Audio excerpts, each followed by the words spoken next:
बिस्मिल्लाहिर्रहमानिर्रहीम। मैं और डॉक्टर आसिफ किरमानी आपकी खिदमत में दोबारा हाजिर हैं। डॉक्टर साहब, दो इंतहाई अहम टॉपिक्स हैं जिनको आज हम डिस्कस करेंगे। सबसे पहले तो एक खत का बड़ा शोर है जो कैदी नंबर 804 ने डेली टेलीग्राफ में लिखा है, और उस खत में खासे इल्जामात और धमकियां जो कि उनकी एक काफी अरसे से हम देख रहे हैं वो इसी रास्ते पर गामजन है, वही दोबारा हमें नजर आता है। लेकिन इस तरह चूंकि डेली टेलीग्राफ एक बड़ा अखबार है और मगरिब में पढ़ा जाता है और उसकी अपनी एक हैसियत है, एक वेट है, लिहाजा वो खत उधर पता नहीं किस तरह लेकिन जेल से सीधा डेली टेलीग्राफ के सफ़ों पर शाये हुआ है। और दूसरा अहम टॉपिक जो आजकल सबकी ज़बान ज़द आम है कि गंदम की जो और किसान की हालत है उसमें किस किस का हाथ है। आज जो स्कैंडल इस हद तक पहुंच गया है, किसान रुल गए हैं, जेलों में हैं, डंडे खा रहे हैं, और गंदम को भी उसकी कीमत लोग उठा उठा कर अपनी मेहनत से उगाई हुई गंदम को फेंक रहे हैं और किसान बदहाल और दरबदर है। और इस पर इतना इबाम है कि कहाँ से जो है इसका सिरा जो है वो शुरू होता है और कहाँ जाके खत्म होता है। तो लिहाजा शुरू करते हैं। आप फरमाइए कि ये जो खत है जो कि इमरान खान साहब ने लिखा है, इसकी क्या आप देखते हैं? एक तो वो हरकत, दूसरा आप इसका क्या नताइज देखते हैं कि इसके क्या पॉसिबल नताइज होंगे मगरिब में भी और यहाँ हमारे में? शुक्रिया पलविशा। देखिए, मैं ये समझता हूँ कि ये कोई पहला लेटर नहीं है। इससे पहले भी इमरान खान साहब एक गालबन ख़त जौन सा था जब वो जेल में थे, तो इस तरह उन्होंने ख़त तो नहीं, खैर एक कॉलम जौन सा था उनका बाहर आया था, वो भी कहीं छपा था बहरहाल। लेकिन इस कॉलम में मैं समझता हूँ ये जो उनका आर्टिकल उन्होंने टेलीग्राफ में छपा है, अगर आप इसको बगौर पढ़ें तो मेरे में तो सच्ची बात है इतनी हिम्मत नहीं है कि उसके मैं मंदरजात को एज इट इज़ यहाँ रिप्रोड्यूस करूँ। मुझे तो लगा है जैसे उन्होंने एक ये इस्टेब्लिशमेंट और अदलिया दोनों के और इस गवर्नमेंट के खिलाफ एक जैसे वाइट पेपर जो है वो शाया कर दिया जिसमें उन्होंने अपनी अदम एतमाद के टाइम से लेकर आज तक जो वो समझते हैं कि उनके साथ जो ज्यादतियां हुई हैं या उनकी पार्टी के साथ ज्यादतियां हुई हैं, उनके वर्करों के साथ ज्यादतियां हुई हैं, उन्होंने उसका तमाम का उसमें अहाता किया है। और ऑडियंस उनकी जो है, जब आप उस लेटर को पूरा पढ़ते हैं या उसके थोड़ा सा स्कैन करते हैं, उसको जरा देखते हैं कि उसमें क्या है, अगर तायब सरसरी नज़र भी डालें तो उसमें दो चीज़ें नज़र आती हैं कि एक तो उनका जो ऑडियंस है वो लोकल नहीं है। मेजॉरिटी जो वो गुफ्तगू कर रहे हैं वो किसी को बाहर सुनाना चाह रहे हैं और किसी की बाहर हमदर्दियां लेना चाह रहे हैं, नंबर वन।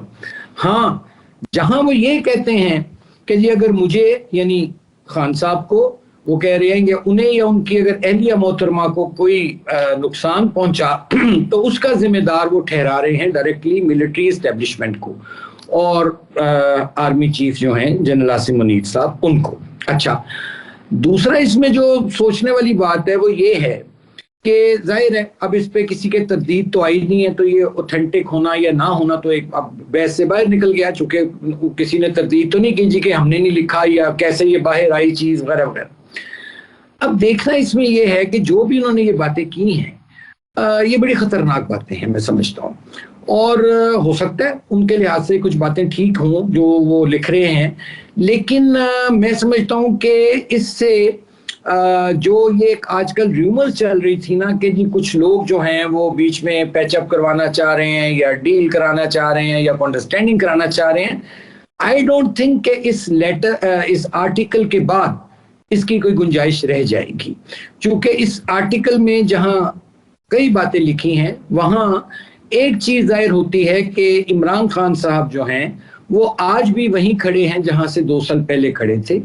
आज भी वो लचक दिखाने को तैयार नहीं हैं और आज भी वो किसी किस्म की कोई गुफ्तगू में दिलचस्पी या डायलॉग में नहीं रखते अगर इस आर्टिकल के मंदरजात को मद्देनजर रखा जाए तो। लेकिन मैं समझता हूँ कि इससे एक और मैं समझता हूँ उन्होंने इससे कुछ मकसद हासिल करने की कोशिश की है, और जो ये है کہ دیکھیے اس وقت پاکستان جو ہے وہ گریجولی آہستہ آہستہ آئسولیشن سے نکل رہا ہے باہر. یعنی انویسٹمنٹ آ رہی ہے، سعودیز آ رہے ہیں، چائنا انویسٹمنٹ کر کے لیے دوبارہ اپنا ریڈی ہے، ایگر ہے، اور SIFC ہے. سارا یہ چیزیں اگر آپ دیکھیں، اور IMF نے آپ کو قسط دے دی ہے، پھر اگلی بھی ان کے ساتھ آپ پروگرام میں جا رہے ہیں. تو اس سٹیج پر اس قسم کا آرٹیکل آنا، کیا یہ میں سمجھتا ہوں کہ جو انٹرنیشنل ڈونرز ہیں، کیا ان کے لیے بھی کوئی میسج نہیں ہے؟ کیا ان کو بھی کوئی یہ کنوے نہیں کیا جا رہا کہ بھی all is not well in Pakistan? مطلب ایک میں اس کو اس نظر سے بھی دیکھتا ہوں. تو میں سمجھتا ہوں اس سے وہ بجائے اپنے لیے مزید اور مشکلات کھڑی کر رہے ہیں.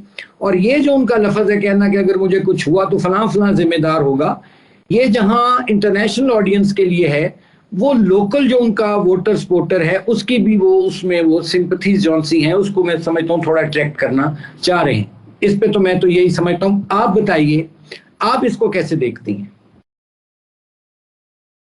دیکھیے، سب سے پہلی بات، میری بھی کچھ لوگوں سے، اہم لوگوں سے ہم ملاقات ہوئی اور مجھے بھی اس قسم کی کچھ خبر ملی کہ کچھ بات چیت کرنے کا کچھ اندیہ جو ہے وہ تھا.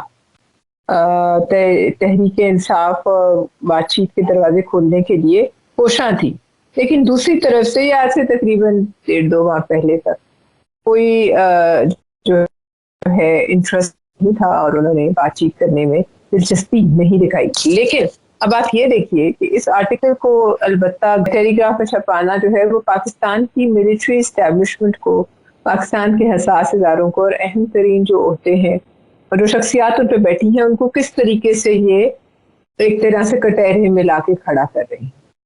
اور اس قسم کی باتوں سے ظاہر ہے نہ صرف یہ کہ جو ہماری آلریڈی ایک ساکھ کو جو ہے وہ اس کے خلاف ایک چلتا رہتا ہے معاملہ، اور کچھ لوگ اس میں جو ہے آگ میں تیل ڈالتے رہتے ہیں، یہ مزید تیل ڈالنے کی کوشش ہے، کیونکہ یہ آرٹیکل میرے، آپ کے اور پاکستانی آڈینس کے لیے نہیں ہے، یہ آرٹیکل ویسٹرن آڈینس کے لیے ہے. اور اب دیکھنا یہ ہے کہ اس خط کے بعد وہاں سے کیا ری ایکشن آتا ہے.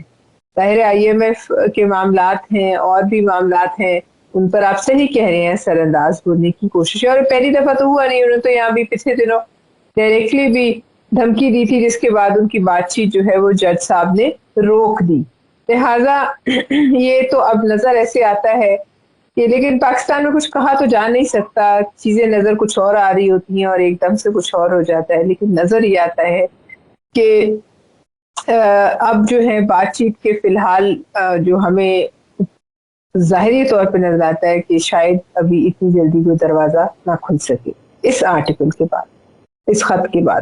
اب آ جاتے ہیں گندم کے اسکینڈل پہ. میں ایک اگر میں اجازت دیں میں یہاں ایک کر دوں کہ میں یہ سمجھ رہا ہوں کہ یہ تو ایک طرح کی جو آرٹیکل ہے یہ ایک چارج شیٹ ہے، اور اس سے کٹہرے میں کھڑا کیجیے. ہاں، اس سے پاکستان کی تو خدمت نہیں ہوگی کوئی بھی، اور اس سے مزید پولرائزیشن میں، مزید دوریوں میں اضافہ ہوگا. اب آپ نے جو فرمایا گندم کا، تو اس پہ ظاہر ہے بڑا شور مچا ہے. دیکھیے گندم کے جو اس سکینڈل ہوا ہے، اس میں کوئی $1 بلین کا یہ سارا سکیم ہے. یہ نہیں کہ کوئی لگا لیں کوئی 300 ارب کے قریب یہ جاتا ہے معاملہ. اور اس میں کہتے ہیں کہ کچھ لوگوں نے 80 سے 85 ارب روپیہ جون سا ہے وہ اس میں مال بنایا ہے.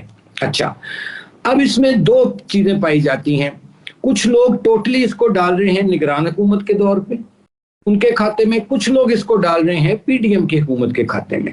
لیکن یہاں میں ضرور یہ عرض کرنا چاہوں گا، اور بلکہ شاہد خاقان عباسی انہوں نے بھی یہ کہا ہے، ان کا میں کہیں دیکھ رہا تھا کسی گروپ میں، سوشل میڈیا میں، کہیں انہوں نے انٹرویو میں بات کی ہے یا ویسے انہوں نے کوئی بات کی ہے، کہ انہوں نے کہا جی کہ اس میں جو یہ معاملہ تھا گندم کا، یہ جو ECC کی جو میٹنگ تھی اس میں ECC نے اس کی اجازت دی، اور اس ECC کی میٹنگ کو اسحاق ڈار صاحب چیئر کر رہے تھے. یہ شاید خاقان عباسی صاحب کے بقول جو میرے تک ایک انفارمیشن آئی ہے، اور اگر یہ صحیح ہے بات. ایک منٹ ڈاکٹر صاحب، یہ بات آپ کیا निगरान हुकूमत आने से पहले की कर रहे हैं, ये थोड़ी सी वजाहत कर दें, या निगरान जी हुकूमत जी या जी मौजूदा हुकूमत? ये है सितंबर 2023 की गालबन। अच्छा, और इस पे एक न्यूज चैनल ने भी न्यूज ब्रेक की, और जिसमें एक ऐसे ब्यूरोक्रेट का भी नाम आया कि जो उस वक्त सेक्रेटरी फूड थे, जिनका ऑलरेडी माजी में भी वो इंक्वायरियों का सामना कर चुके हैं। लेकिन देखा जाए तो अगर देखें इसमें ईसीसी ने अगर फर्ज करें एक चीज की इजाजत दे दी थी, तो जब जिन लोगों ने इसको मंगवाया गंदम को, क्या उनको नहीं पता था? वो जाहिर है फूड डिपार्टमेंट से रिलेटेड लोग थे कि इस दफा जो गंदम लोकल प्रोड्यूस हुई है वो इतनी बड़ी तादाद में है कि हमें तो जरूरत ही नहीं इंपोर्ट करने की। ऐसे में होते हुए क्यों इसकी अगर ईसीसी ने इजाजत दे भी दी थी, उन्होंने गलत फैसला अंडर प्रेशर अगर किसी के कर भी लिया, तो भाई फिर केयर टेकर्स का भी काम था कि उसकी बाकायदा प्रॉपर छानबीन करते। मैं समझता हूं कि इसमें एक बाकायदा एक इंक्वायरी कमीशन बनना चाहिए, लेकिन अल्लाह करे कि जो इंक्वायरी कमीशन अगर बने तो फिर उसका वो हाल ना हो जो यहाँ हर दफा कमीशनों का हाल होता है, और जो डकार गया पैसे वो डकार गया और उसका कोई बाल भी बाका ना कर सके। तो लेकिन इसकी थॉरली इंक्वायरी होनी चाहिए, क्योंकि देखें इससे किसान जो सा है उसको नाकाबिल तलाफी नुकसान पहुंचा है, और वो जब सड़कों पे आया है तो उसको वहाँ उस पर तशद्दुद हुआ है, उस पर लाठीचार्ज हुआ है, गिरफ्तारियां हुई हैं। कहने का मतलब ये है कि ये उन लोगों को काबू करना चाहिए, चाहे वो कोई भी है, कोई भी है, वो किसी भी ओहदे पर वो रहा है, जिम्मेदार का तयन होना बहुत जरूरी है। चूंकि इस मुल्क में ये रिवाज पड़ गया है पलविशा कि यहाँ लोग माल बना जाते हैं, सांप गुजर जाता है, फिर हम लोग लकीर पीट के रह जाते हैं, और उसके बाद एक नया फ्रॉड, एक नई लूट मार इस मुल्क में शुरू हो जाती है। तो मैं तो समझता हूँ कि इसकी थॉरली इन्वेस्टिगेशन होनी चाहिए अगर इसको को आपने नतीजा खेज बनाना है, पर ना छोड़ दें। वो कहते ना पंजाबी, जिथे गई बेड़ियां उथे गए मला, बस खत्म हुई बात। फिर आदि हो गए हैं लोग, कभी एक लूट मार माफिया है, कभी गंदम की माफिया है के नाम से, कभी चीनी माफिया के नाम से, कभी किसी माफिया के नाम से। लेकिन मैं तो समझता हूं कि इसमें अगर अगर जिम्मेदारी फिर है तो वो पीडीएम की गवर्नमेंट की भी है। अगर उस वक्त समरी आई है और ईसीसी ने उसको अप्रूव किया और उसमें जिसने अमल दरामद किया, चाहे वो पीडीएम की गवर्नमेंट ने किया चाहे केयर टेकर्स ने किया, they are both are equally responsible. देखिए जी, इसमें कोई ना कोई ऐसी ऐसी फोरम होना चाहिए जहाँ सबको बुलाया जाए और ये पता चलाया जाए कि इसका खुरा कहाँ तक जाता है, चाहे फिर उसमें कोई भी शामिल हो। ये देखिए, किसानों की तहरीकें जो होती हैं वो इतनी कमजोर नहीं होती, और जो हाथ आपके लिए गंदम उगा रहे हैं आप उन पर डंडे बरसाएं। आप मुझे बताइए, इस वक्त किसानों के पास अगली फसल लगाने के पैसे नहीं, तो ये सिर्फ गंदम का नुकसान नहीं हुआ, आगे जो कुछ भी उगना था, मुंजी थी, जो भी था, उसके लिए उनके पास कोई पैसा नहीं, ना पैसा है ना हिम्मत है, और वो दिल बर्दाश्ता क्या, वो खत्म हो चुके हैं मुआशी तौर पे। आप ऑलरेडी हमारे मुल्क में रुझान है कि ज़रूरी जमीनों पर लोग कब्जे करके, यहाँ हमारे यहाँ भी बड़े बड़े आसपास इस्लामाबाद के जो है वो कब्जे हो रहे हैं, और सरकारी सरपरस्ती में कब्जे करके लोगों की हुकूमत पे वो जमीनों पर उस पर सोसाइटियां बनाई। ये सब आपकी ब्रेड बास्केट है, आपकी धरती माँ है जो आपको खाना देती है। अब यहाँ अगर उन हाथों को भी आप डंडे मारें, आप याद करें कि मोदी के इंडिया में भी इसी किस्म का एक बहरान आया था और वहाँ कितना बड़ा मसला बन गया था। तो हम मोदी के रास्ते पे न चले तो अच्छा है, और अगर कोई उससे कर रहा है एहतजाज, किसान, उसका हक है जाके उसके हाथ चूमे, उससे माफी मांगे हाथ जोड़ के, और जो कर सकते हैं वो करें।